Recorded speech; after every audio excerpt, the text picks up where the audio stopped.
Lots of Robinhood and GameStop developments yesterday, but we have to focus on the political angle here because, as always, there is a tale of corruption between people in power and then the people who make a lot of money on Wall Street. This one involves our Treasury Secretary, Janet Yellen. So there was a lot of discussion yesterday around Robinhood's decision in order to shut down trading of GameStop stock, AMC stock, and a few others that were mentioned on the Wall Street Bets subreddit. Now, the White House Press Secretary, Jen Psaki, was asked about this 2 days ago. She said Janet Yellen is monitoring the situation.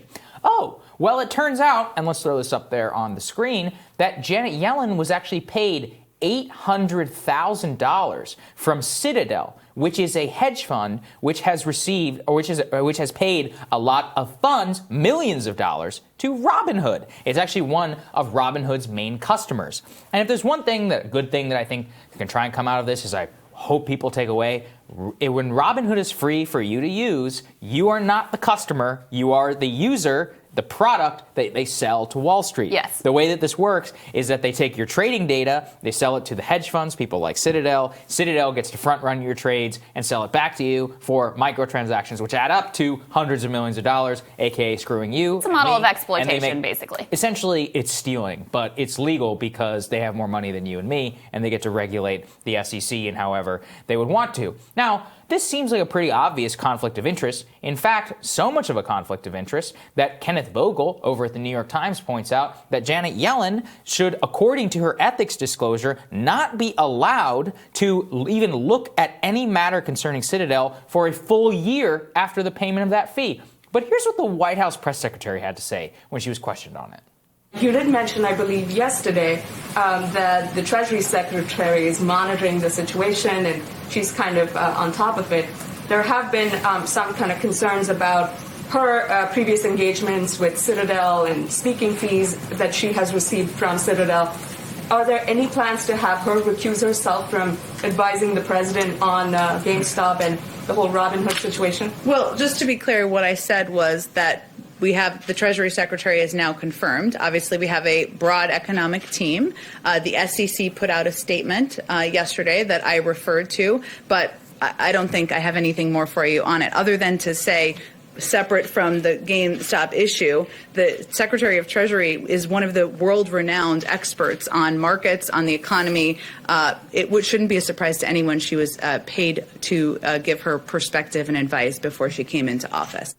Yeah, shouldn't be surprised that a hedge fund pays $800,000 to the former Federal Reserve Chairman so in order to advise a hedge fund who all they do is leech value off of you and me in the marketplace. That's their entire function. That's what I want people to understand here. And yeah, so look. Does Janet Yellen have a stake here in Robinhood? No, probably not. But it's just a prop. It's just another example of people in power who have links to the people at the top and dramatically undermines public confidence in our regulators and in our system, and specifically because of this. Did she really need the $800,000 from that speech? I don't think so. I just don't. There's also this concept of being a public servant. Yes.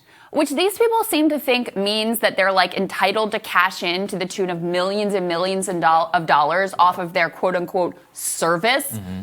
There's so much to say about this. First of all, that response just makes me want to scream. Oh, she's an expert and she deserves it, so don't worry about it. It also harkens back to when Psaki was first asked about the whole GameStop issue. Her response was, first of all, I'll remind you we have the first female Treasury Secretary. That's right. And by the way, I have no comment. How is that relevant? Yeah. And that's exactly, and I'm sorry, okay, congratulations, that's great, representation, yay for everybody. That's exactly what she's doing here too. That's the subtext is well, she's a powerful, expert woman. And so we can't question this money that is very strong. Hillary Clinton, Goldman Sachs speeches, 2015, 2016 vibes of this is what everybody does. Yes. And how dare you even come in and question it? Not, this is a mess and let's look into it and she needs to recuse herself according to the ethics agreement that she herself signed. No, it's a sneering, how dare you even ask about this situation? And by the way, this isn't just about undermining trust, although that is an important piece of it. That when you see these kinds of shady arrangements, people trading on their public service, yes, that undermines public trust in government. But it also really does impact how people ultimately operate and perform their regulatory duties. Because one thing has been made totally clear throughout this entire GameStop Robinhood situation, which is that these people who are in the club, who are all the same class, who are all buddies and friends and know each other, they are looking out for one another 100%. That's where their allegiance lies, and part of where those connections come from is paid speeches like these ones Janet Yellen I was just looking up. I have now the list of former Treasury secretaries in front of me. Janet Yellen paid millions by Wall Street in order for speaking fees. Steven Mnuchin was literally a Wall Street Goldman Sachs banker. Jack Lew, actually one of the few career civil servants. Credit to Barack Obama for ever appointing him to there. Yep. Tim Geithner is a finance person who served on that gig. Before him was Hank Paulson, who was the chairman of Goldman Sachs. Before that was Jon Snow, who also had ties to the finance industry. Shall I go on?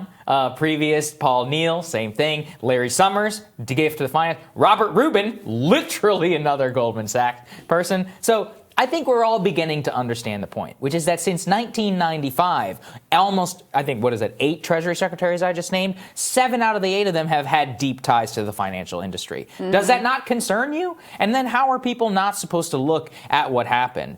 And they see all this new regulatory scrutiny, SEC. When's the last time, by the way, that the SEC investigated why a stock went up? Has anybody thought about that?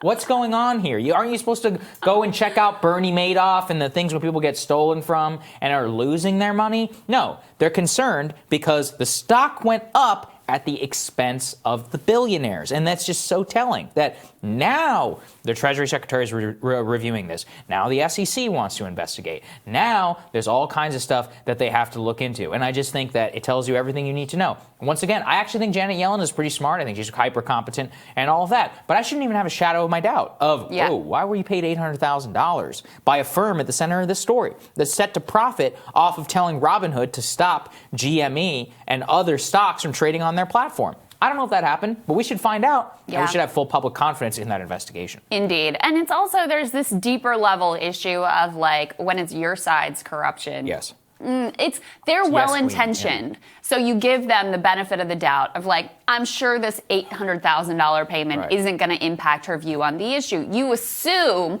that they're not going to be subject to the same normal human behavioral pressures that everybody, I mean, this isn't like about Janet Yellen being a bad person or being particularly weak or any of that. Look, people are subject to pressures based on who they associate with, who they owe, their house, their ability to make their mortgage. I mean, those things are very real. And if you don't think that that impacts you and the people who are ideologically aligned with you, you're just blind. And so that's the other thing that undermines trust is like, you know, in this very clear example, there's just a wave of the hand and also a contemptful, how dare you even ask? Whereas, you know, when it was Donald Trump in office, and I'm not equating the two, but you were all over and you're deeply concerned about the corruption in his administration, as you should have been. Yes. But you have to, if you're going to restore the soul of America, this stuff needs to be all really clean and clear and straightforward. 100%. Look, it was a disgrace when Gary Cohn and Steve Mnuchin ran U.S. economic policy under Trump. And I'm not going to stop saying it's not a disgrace whenever somebody who does that under Biden. And look, once again, I hope she does a good job. I actually think she's probably much more competent and will be better than those two individuals. Yes. That doesn't mean that we're not allowed to ask questions about this and just give a better response than she deserves that money. Be like, we have full confidence in the capability of our Treasury Secretary to make an impartial decision and to go after people who are being screwed here. How is that hard? It ain't. I've been in the briefing room. It's not so difficult to say what I just said, but they have to lean into the yes, queen feminism because they also know that every single person in that room won't call them out on it. That's the worst part. Just imagine the callousness of that, well, she deserves it attitude when you have so many millions of Americans who are starving and struggling and lost their jobs and getting screwed, and some of whom are on Reddit trying to make up a little bit of ground right now, and you're basically just like part of the cabal that's standing in their way. That's more than they would make in a lifetime. Yes. All right. We'll be back. We'll have more Rising for you right after this.